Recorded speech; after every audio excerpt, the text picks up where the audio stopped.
প্রায় 17 বছর পর দেশে ফিরছেন বিএনপির ভারপ্রাপ্ত চেয়ারম্যান তারেক রহমান। স্মরণকালের সংবর্ধনা দিয়ে তাকে বরণের প্রস্তুতি নিয়েছে বিএনপি। ইতোমধ্যে দলের পক্ষ থেকে এ বিষয়ে একাধিক কমিটিও গঠন করা হয়েছে। পার্টির শীর্ষ নেতারা পুরো বিষয়টি দেখভাল করছেন। জানা গেছে, দীর্ঘ প্রবাস জীবন কাটিয়ে তিনি দেশে ফেরার দিন সারা দেশ থেকে নেতাকর্মীদের জমায়েত করা হবে রাজধানী ঢাকায়। সেদিন বিমানবন্দর থেকে বাসা পর্যন্ত জনতার ঢল নামবে এমন প্রত্যাশা পার্টির নেতাদের।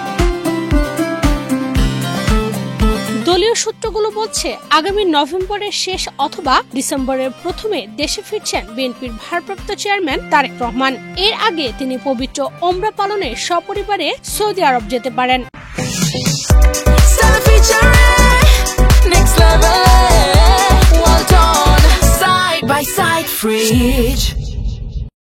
সেখান থেকে লন্ডন হয়ে দেশের উদ্দেশ্যে রওনা দেবেন দলের এই শীর্ষ নেতা। তারেক রহমানের দেশে ফেরা উপলক্ষে ব্যাপক প্রস্তুতি নেওয়া হচ্ছে দলের পক্ষ থেকে।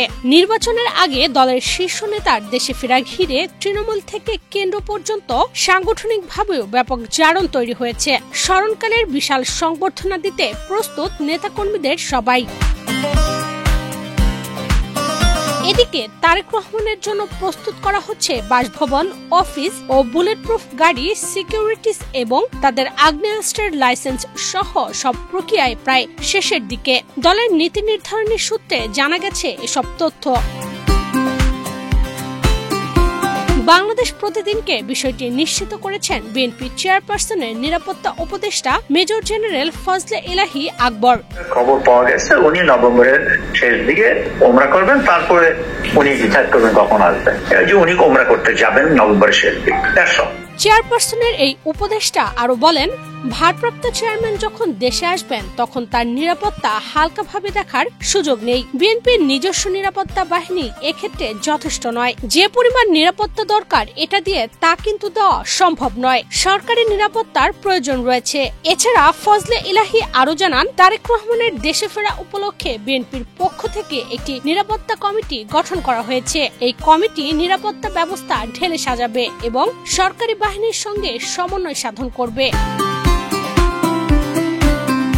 ফজলে ইলাহি জানান, ভারপ্রাপ্ত চেয়ারম্যান দেশে ফেরার পর গুলশান 2 এভিনিউ রোডের 196 নম্বর বাড়িতে থাকবেন। 1981 সালের 30 মে বিএনপির প্রতিষ্ঠাতা জিয়াউর রহমানের মৃত্যুর পর তৎকালীন সরকার তার স্ত্রী বেগম খালেদা জিয়াকে এই বাড়িটি বরাদ্দ দেয়। দায়িত্বশীল সূত্র জানিয়েছে, ভারপ্রাপ্ত চেয়ারম্যানের দেশে ফেরা উপলক্ষে বিমানবন্দরের ভেতরে ও বাইরে সর্বোচ্চ নিরাপত্তা দেওয়া হবে তাকে। রাজধানীর নয়াপল্টন থেকে গুলশান, কেন্দ্রীয় কার্যালয় থেকে চেয়ারপারসনের কার্যালয় কিংবা অদূরের বাসভবন, সবকিছুই হচ্ছে সংস্কার। ঘষামজা ছাড়াও বাড়ানো হচ্ছে অধিক নিরাপত্তা, যদিও এখনো তার নিরাপত্তা ঝুঁকি কাটেনি। দলীয় সূত্র বলছে, নিরাপত্তা নিশ্চিতে 2টি বুলেট প্রুফ গাড়ি কেনার অনুমতি পেয়েছে দলটি। আগ্নেয়াস্ত্রের লাইসেন্স প্রক্রিয়াধীন। শুধু বাসভবনই নয়, দলের ভারপ্রাপ্ত চেয়ারম্যান তারেক রহমানের অফিস কার্যক্রমের জন্য নতুন সাজে সাজছে নয়াপল্টন দলীয় কার্যালয়। সেখানে চলছে ব্যাপক সংস্কার ও প্রস্তুতির কাজ। তারেক রহমান যেন দলের দৈনন্দিন কার্যক্রম ও সাংগঠনিক যোগাযোগ আরো সহজে পরিচালনা করতে পারেন, এই লক্ষ্যে কার্যালয়টি আধুনিকভাবে সাজানো হচ্ছে। দলীয় সূত্রে জানা গেছে, কাজের সার্বিক তত্ত্বাবধানে রয়েছেন বিএনপির দলীয় কোষাধ্যক্ষ ও সাবেক সংসদ সদস্য এম রশিদুজ্জামান মিল্লাত। তার নেতৃত্বে অফিসের লজিস্টিক, নিরাপত্তা ও প্রযুক্তিগত উন্নয়নের কাজ দ্রুত এগিয়ে চলছে। এর অংশ হিসেবে সভা ও সম্মেলন কক্ষ, মিডিয়া সেন্টার ও সাংগঠনিক দপ্তরে আধুনিক সরঞ্জাম স্থাপন করা হচ্ছে। নিরাপত্তা জোরদারে বাড়ানো হয়েছে পর্যবেক্ষণ ক্যামেরা ও প্রবেশ নিয়ন্ত্রণ ব্যবস্থা।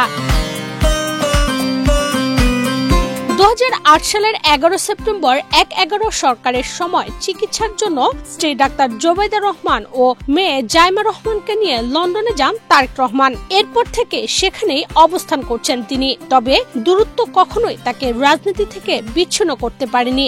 লন্ডন থেকেই তিনি বিএনপির কার্যক্রম পরিচালনা করেছেন এবং এখন প্রস্তুত হচ্ছেন দেশে ফিরে সরাসরি নেতৃত্ব দিতে।